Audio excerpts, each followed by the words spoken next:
She thought she could cheat, humiliate him, and walk away without consequences.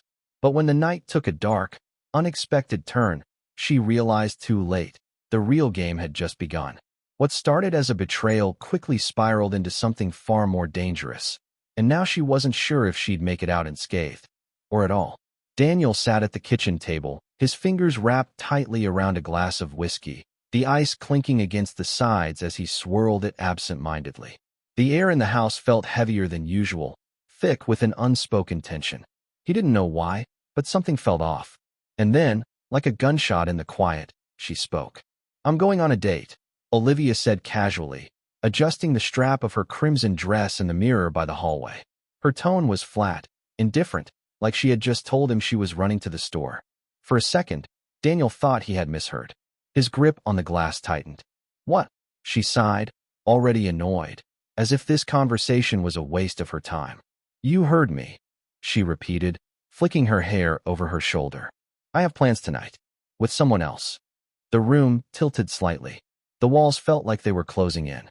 Daniel's heartbeat was slow but heavy, a steady drum echoing in his ears. He didn't react, not outwardly. Years of self-control, of patience, of swallowing down emotions that should have exploded, had made him an expert at keeping his face unreadable. He took a slow sip of his whiskey and placed the glass down with deliberate care. "You expect me to just accept this?" he asked, voice steady, measured. Olivia smirked, but it wasn't playful. It was the kind of smirk that said, "I know you'll do nothing about it." The kind that twisted a knife in the gut and twisted. "I expect you to be an adult," she said simply. "Marriage gets boring. I want to explore my options." Daniel exhaled, nodding slowly. "Explore your options," he echoed. "Yes," she said, her voice laced with condescension. "I don't see why you're making such a big deal out of this. It's not like I'm leaving you." That was the moment Daniel realized something. Olivia wasn't just cheating. She had been cheating for a long time. This wasn't guilt. This wasn't a mistake. This was calculated. A power move. She wanted to humiliate him. His fingers drummed against the wooden table. "So how long?" he asked, tilting his head slightly. She blinked. "How long what? How long has this been going on?" She rolled her eyes. "Does it matter?" Daniel smiled. Small, subtle, but sharp enough to cut. "It matters to him." Olivia frowned. "What do you mean?" Daniel stood up slowly, rolling his shoulders, loosening his muscles. He took his time. Let her sweat. "You think I'm just going to sit here while you walk out of this house and screw another man?" he said softly, his voice almost soothing. Something flickered across Olivia's face. A small hesitation, a twitch in her fingers. But she covered it quickly. "I don't need your permission, Daniel," she said, voice a little less certain than before. He took a step forward. Not fast, not aggressive, just enough to make her feel it. "You should go," he said finally, nodding toward the door. Wouldn't want to keep him waiting. She studied him for a moment, searching for the rage, the begging, the desperation. When she found none, she scoffed, grabbed her purse, and walked out, leaving only the faint scent of her perfume and a deafening silence in her wake. Daniel exhaled through his nose, turning his head slightly toward the window. He waited, counted the seconds. Then he heard it, her car engine starting, then fading into the distance. He picked up his phone and dialed a number he hadn't called in years. The voice on the other end was gruff, impatient.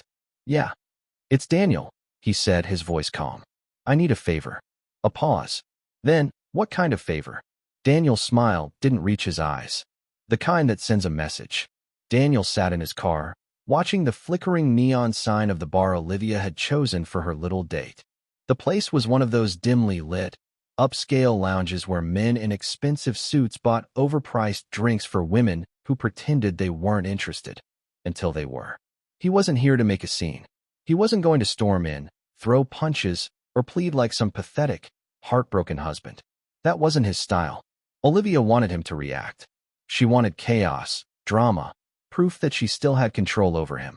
But Daniel had a different plan. A figure approached his car, a man with a rough, unshaven face and cold, dead eyes. The kind of man who didn't ask questions. "You sure about this?" The man, Marco, asked, leaning into the open window. Daniel turned his head slowly, meeting Marco's gaze with a calm, steady look. "Do it." Marco nodded once before disappearing into the shadows. Daniel waited, fingers tapping lightly against the steering wheel. Then, about 20 minutes later, he saw Olivia step outside, her hand wrapped around the forearm of a tall, broad-shouldered man in an expensive suit. So this was him. The man laughed at something Olivia said, his teeth flashing in the dim streetlight. Daniel watched as Olivia leaned into him, running her fingers along his chest, his wife, touching another man like he never existed. He should have felt something. Rage, jealousy, pain. But all he felt was anticipation. The couple made their way to the parking lot, and that's when it happened. Two figures emerged from the shadows, moving fast. Marco and his partner, silent and efficient. One grabbed the man by the collar, slamming him against the side of his expensive black Mercedes. The other pulled a black bag over his head in one swift motion. Olivia screamed, staggering back, her eyes wide with horror. Daniel simply watched. She didn't see him. Not yet. She was too busy backing away, fumbling for her phone. But before she could even unlock it, Marco turned toward her. "You should leave, lady," he said, his voice low and menacing. "Unless you want to disappear too." Olivia froze, her face going pale. Then she did exactly what Daniel expected. She ran. Daniel led her. His eyes followed her as she hurried down the street, breathless, panicked. He imagined her heart racing, her mind scrambling to process what had just happened. Good. He turned his attention back to the scene unfolding in the parking lot. Marco and his partner were already dragging the man toward a black van, their movements quick and precise. The man struggled, kicking wildly, but it was useless. Daniel finally stepped out of his car, walking toward them with slow, measured steps. Marco turned his head. "You want him breathing, or?" Daniel smirked. "For now." Marco chuckled. "Got it."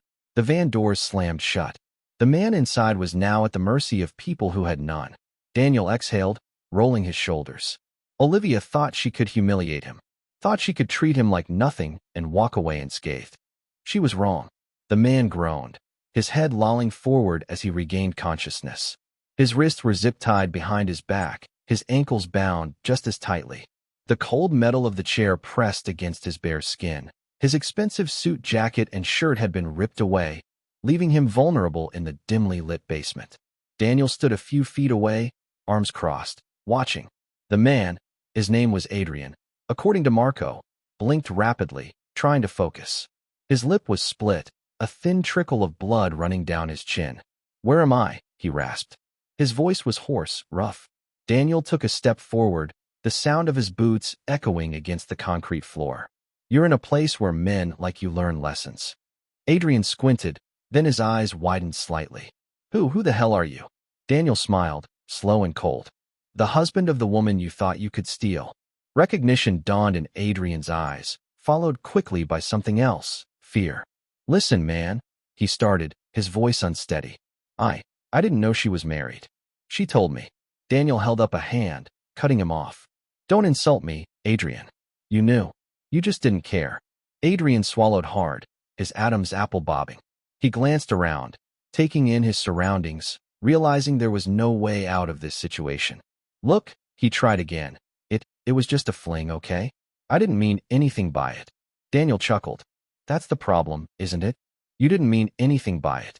You took something that wasn't yours because you could, because you thought there'd be no consequences."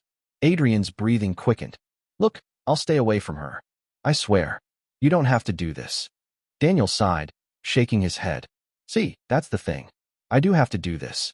He stepped aside, and Marco appeared from the shadows, cracking his knuckles. The sound was sharp, final. Adrian's eyes widened in pure terror. Wait. The first punch landed hard, snapping his head to the side. Blood splattered against the floor. Daniel turned away, letting Marco work. He wasn't a sadist. He wasn't doing this for fun. This was about respect. About making sure Adrian and Olivia understood that some betrayals weren't forgiven. By the time Marco was done, Adrian was barely conscious, his face swollen beyond recognition. Daniel crouched beside him, his voice low. "Every time you look in the mirror, I want you to remember this. Every time you think about chasing another man's wife, I want you to remember what happened here tonight." Adrian made a small, pained sound, half a groan, half a plea. Daniel stood up and nodded to Marco. "Dump him somewhere far from here." Marco grinned. "Pleasure doing business." Daniel arrived home just before dawn. The house was quiet still, but he wasn't alone. Olivia was sitting on the couch, her legs tucked beneath her, her face pale. Her eyes were red, like she had been crying. When she saw him, she flinched. Daniel said nothing at first. He walked past her, heading to the kitchen, pouring himself a drink. He took a slow sip before finally turning to face her. "You saw what happened," he said, his voice eerily calm. Olivia swallowed hard. Don't lie," he cut in smoothly. "I know you were there. I saw you run." She trembled, gripping her arms. "Daniel, what did you do?" He smiled. "I sent a message." Tears welled in her eyes. "You're not the man I married." Daniel chuckled, shaking his head. "No, Olivia. I'm the man you created." She exhaled shakily, pressing a hand to her mouth. "I never meant." "You meant every bit of it," he said, his voice steel. "You wanted to humiliate me. You wanted to break me." He took another step forward, lowering his voice. "But the thing is, Olivia, I don't break." She looked up at him, pleading. "What happens now?" Daniel reached into his jacket, pulled out a neatly folded stack of papers, and tossed them onto the coffee table. "Now," he echoed. "Now, you pack your things. Because you don't live here anymore." Her breath hitched. "You're divorcing me?" He smirked. "Did you really think I'd keep a cheating wife?" A tear slipped down her cheek, but he felt nothing. No pity, no sympathy, just satisfaction. She had played a game. She had lost. And now, she had to live with it. Daniel turned, walking toward the stairs, leaving her there in silence. Because for the first time in this whole mess, he had already won. The end.